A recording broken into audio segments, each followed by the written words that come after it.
सूर गई ना तुलसी घरे आ तुलसी के देना गरिया आ तुलसी कस के उमक देने आ सूर गई ने अनहरा। बिग बॉस की कक्षा में बानी भैया।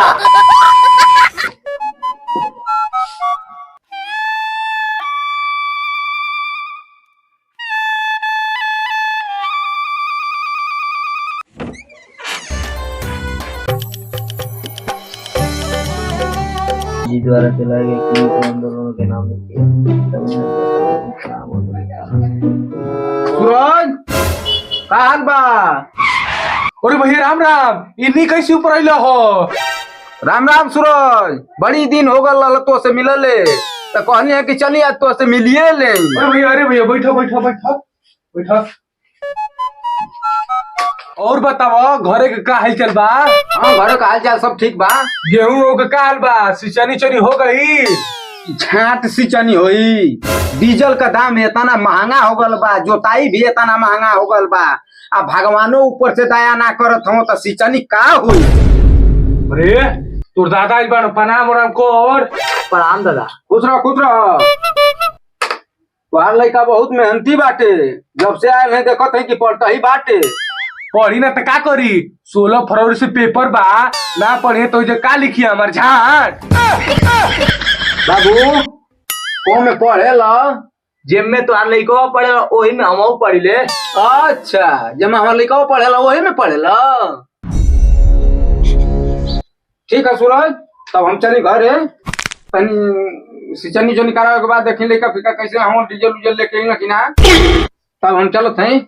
चलो ठीक बा, तनी हल्दी हल्दी आवल करो। 2 महीना पे एक आध 1.5 महीना पे आवल करो। ठीक है हम तो आइबे करेंगे, तू हम तो जो है कि सब भर पे आवल तन तो हम घूमत घामत आवल करो। हां आइम। चलो चाची बेटा, बिछुआ के लइका से तू के ज्यादा नंबर लिया है कि हां? बेचुआ के लेकर ज्यादा नंबर का है खाती, पूरा गांव की लेकर से ज्यादा नंबर लेके आए, पूरा गांव की। जियो बेटा, तू के लास्ट डिवीजन लेके आए के लास्ट। अरे पप्पा लास्ट डिवीजन थोड़ा ना, फर्स्ट डिवीजन वाला, फर्स्ट डिवीजन। उहे फर्स्ट डिवीजन। अरे पापा टेंशन मत लो, पूरे जिला टॉप करब। तू हार बेटा है, तू हार। हाँ बेटा, एकदम मन लगा के पढ़, एकदम मन लगा के। हम अब भी आवत है नो। काकोरी कांड के अंतर्गत 3 क्रांतिकारियों को फांसी की सजा दी गई थी। काकोरी कांड के अंतर्गत राम प्रसाद बिस्मिल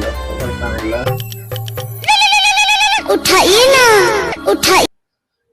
हेलो हाँ आवत है। पूरे साला ई जाए का हो तो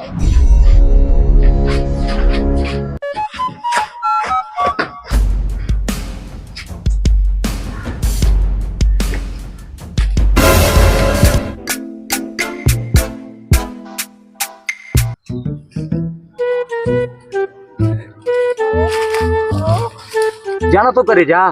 जितना घर में मिले मजा ना होला उससे बेसी जंगल में मिले में मजा आवेला। तो ठीक है बाबू, लेकिन तोर दोस्त का पेपर ना फेल हो जेबे तो? ऐसे कैसे फेल हो जाए?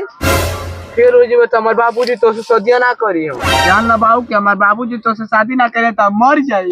ऐसे कैसे शादी ना करियो? एक बार हम तोहरी बाबू से बताए, फिर अपनी बाबूजी से बताए। अगर ना बनियल होगा तो अकेले के भाग जाए। और तुम्हारे अगर हम आओ ना जीत पाए, बहुत बढ़िया काम करतो बाबू, बहुत आगे जीबो। हां काहे ना जाए? हमार पहला प्यार बा, कोनो उत्तु बा का भैया?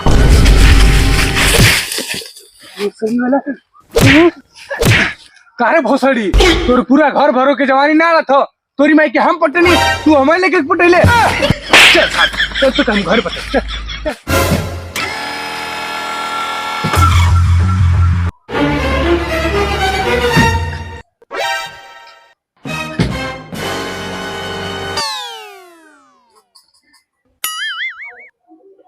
का बाबूजी हम टूर लेखा टुकुर टुकुर ताकत हो। एकदम फर्स्ट डिवीजन आई बा। तू सारा फर्स्ट डिवीजन आई बे, अपन बाप का कारण सुनत है को? टूर का भी टूर। तू तो खाली टुकुर टुकुर मुंह है ताकत हो। जा ना कोनो काम कर। अब की नहीं खाली तो आने का जिला ना टाप करी, पूरा देश टाप करी दे। टेंशन मत लो। तू एक बार बेटा फेल होगा तब तो के बाद टेंशन का हाल। पालकी चाचा पालकी। खुश रह बैठा बैठा। कैसे अइलो हो? अरे सोचले बहन में शादी पड़ल तो कार्ड पहुंचा दे। ला ई कार्ड और टाइम से आ जाइए 16 फरवरी के बाद। ठीक बा। कैसन पूरा गुसियाइल बाड़ा लाठी उठी लेके चलल बा। अरे का गुसियाइल बाड़ा तो लड़का तनिक से पढ़त बा। हाँ पढ़ते तो बा। कबे पढ़ेला। हमसे का पूछो तो वही से पूछ लो। बाबू कौनी कक्षा में बाड़ा? बिग बॉस की कक्षा में बानी भैया।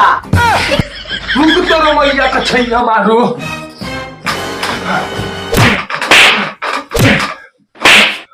कक्षा में कौने रूम में?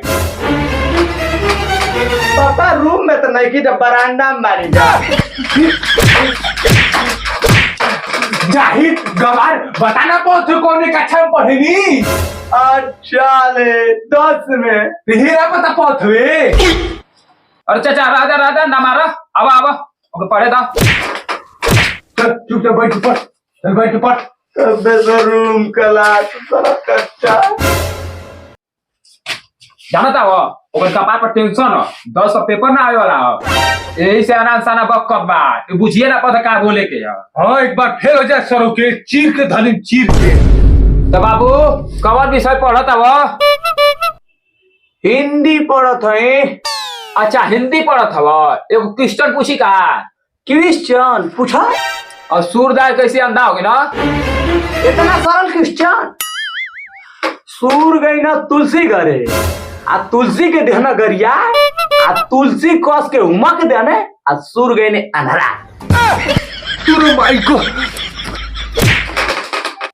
चाचा तो लड़का बहुत मन लगा पढ़ता जिला में ना टॉप करी पूरा इंडिया टॉप करी। अब हम चलनी घर है और शादी के दिन बढ़िया से निक से आ जाइए टाइम पर।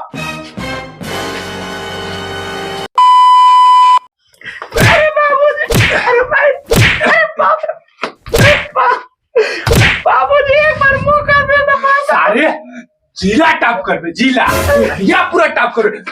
फेल हो गई। आज से हमारे घर से निकल जाइए। दोबारा आई है ना हमारे घर में।